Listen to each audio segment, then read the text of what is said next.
Hey show အားလုံးပဲဒီမိုင်ကျွန်တော်ပါတယ်ဒီမှာတော့ brand upgrade တော့မှာပါလာတော့ကျွန်တော် laptop Amazon ကတန်းတာပါကျွန်တော် 3D ဆိုရဲ car file တွေများတဲ့ခါကျရင်လေးနေလို့ကျွန်တော် upgrade လုပ်မှာဖြစ်ပါတယ်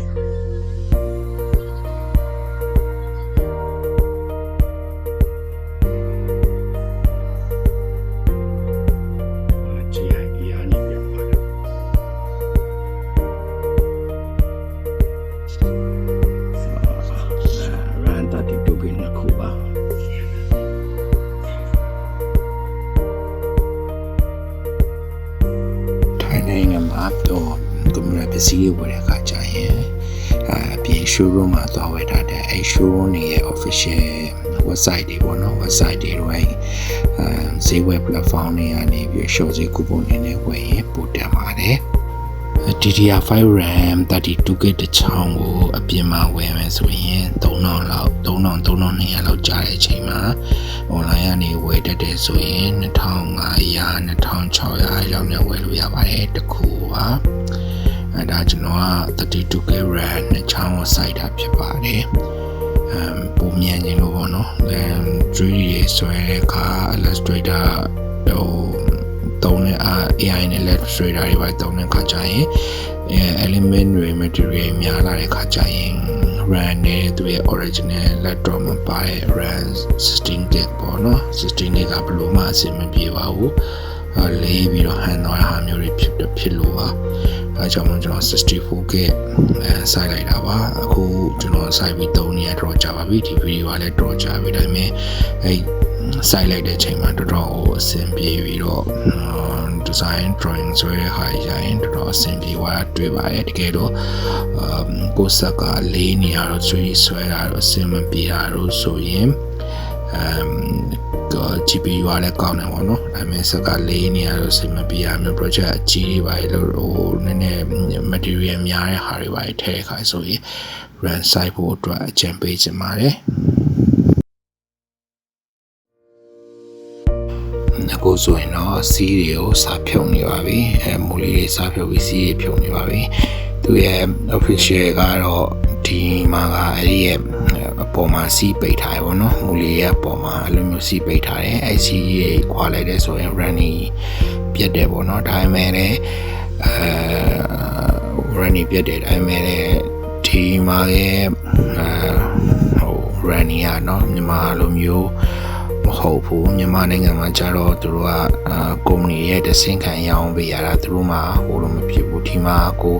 running တကူဖြတ်ရင်တော့မှကိုပြောတတ်ရင်ပြောတတ်တယ်လို့အဆင်ပြေအောင်လုပ်ပေးရပါတော့ customer ကို sign နေရညှိပြီးတော့လုပ်လို့ရတယ်ကုမ္ပဏီတွေကအဆင်ပြေတယ်ပေါ့နော်အဲကျွန်တော်ကတော့လိုအပ်လို့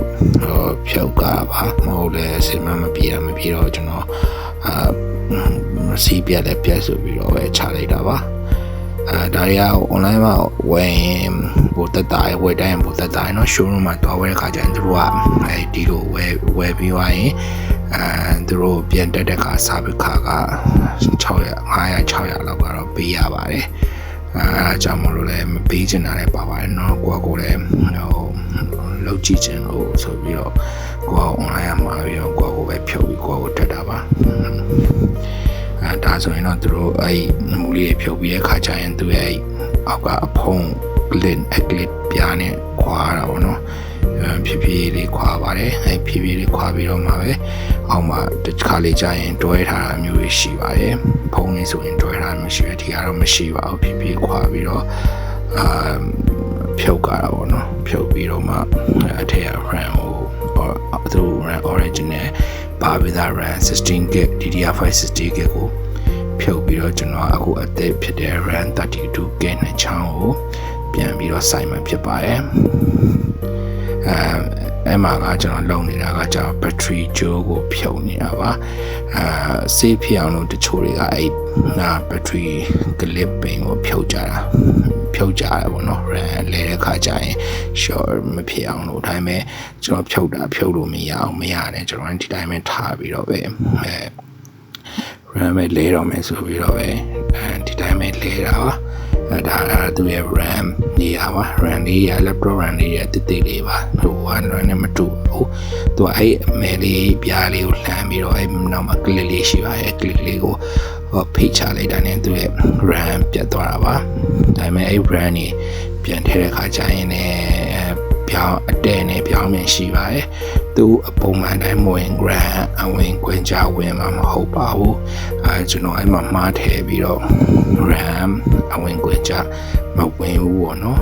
သူပြောင်းမြန်ဖြစ်နေလို့နောက်ဒါပေမဲ့ကျွန်တော်အမှတေချာပြန်ကြည့်ပြီးတော့ပြန်တက်တဲ့အချိန်မှာတော့သူ ram အဝင်ခွင့်ကြဖြစ်ပြီးတော့ဝင်သွားပါတယ်အဲ့နာမှာပဲဟိုသူကနှစ်ခုစလုံးအဲ့နေရာမှာပဲတက်တာပါပြီးပြီးတော့ click ကအဲ့နာမှာ click လေးနှစ်ခုနဲ့ရှိပါတယ်အခုဆိုရင်တော့သူရဲ့အမှန် click နေရာအမှန်တိုင်းထဲဝင်သွားတဲ့အချိန်မှာသူကချော်ရှူနဲ့ဝင်သွားပါပြီဒါပါပဲ run လဲတာလွယ်လေးပါဘာမှမခက်ခဲပါဘူးတကယ်လို့run လုပ်ချင်တယ်ဆိုရင် run လဲချင်တယ်ဆိုရင်ကိုယ့်ကိုလဲကြည့်တယ်မှာเนาะအဲလဲလုပ်ကြည့်တယ်မှာ experience တစ်ခုရတာပေါ့เนาะဟောတယ်န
ောက်ဆုံးတော့အောင်မြင်စွာ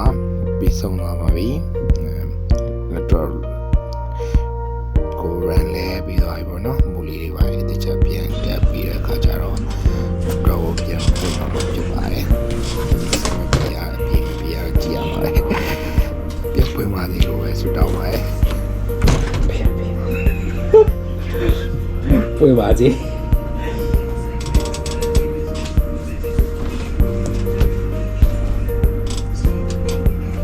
ပြီးတော့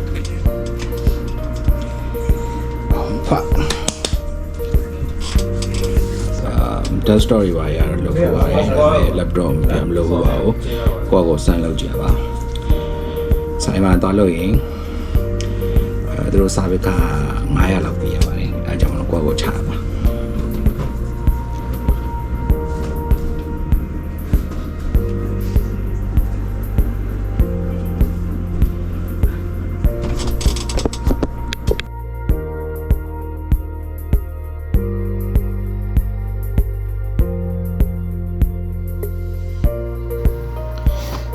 တော့ကကန်ကောင်းထောင်းမှစွာနေပဲပြန်တက်လာပါပြီဒါပေမဲ့ RAM ပြောင်းလိုက်တဲ့ချိန်မှာဘာဖြစ်လဲဆိုတော့သူတို့အရင် password နဲ့ကဝင်မရတာမျိုးဖြစ်တတ်ပါတယ်အရင် password ကို password နဲ့ပေါ့နော်ကိုပြတော့ password နဲ့ဝင်မရမျိုးဖြစ်တတ်တယ်ဒီကမျိုးဆိုရင် Wi-Fi ချိန်ပေးရပါတယ် Wi-Fi ချိန်ပြီးတော့အဲ password ကိုအရင် password နဲ့ပဲပြန်ဝင်ကြည့်တဲ့အခါကျရင်အဆင်ပြေသွားပါလိမ့်မယ်ပြီးတော့ RAM တက်ပြန်ဖြစ်တဲ့အခါကျရင်သူတို့ရဲ့ RAM ကိုပြန်ဝင်တဲ့အချိန်မှာနည်းနည်းတော့ကြာတယ်ပေါ့နော်ဟိုပထမအတိုင်းလို့တော့မဟုတ်ဘူးခဏနည်းနည်းသူတို့လုံနေတာတွေ system file တွေပြန်လုံနေရတဲ့အတွက် RAM တက်မှပြန်လုံနေတဲ့အတွက်ဒီနေ့တော့ဆောင်းပါပါတယ်ဆောင်းပြီးတဲ့အချိန်မှာဆိုရင်တော့အဆင်ပြေပါပြီအခုဆိုရင်တော့RAM ကလည်း memory ကလည်း 64K ဖြစ်သွားပါပြီအဆင်ပြေသွားပါပြီအားလုံးကိုကျေးဇူးတင်ပါတယ်အဆုံးနေကြည့်ရှုပေးရတဲ့အတွက်လည်းအားလုံးကိုကျေးဇူးတင်ပါတယ်ဘေးကင်းနိုင်ကြပါစေ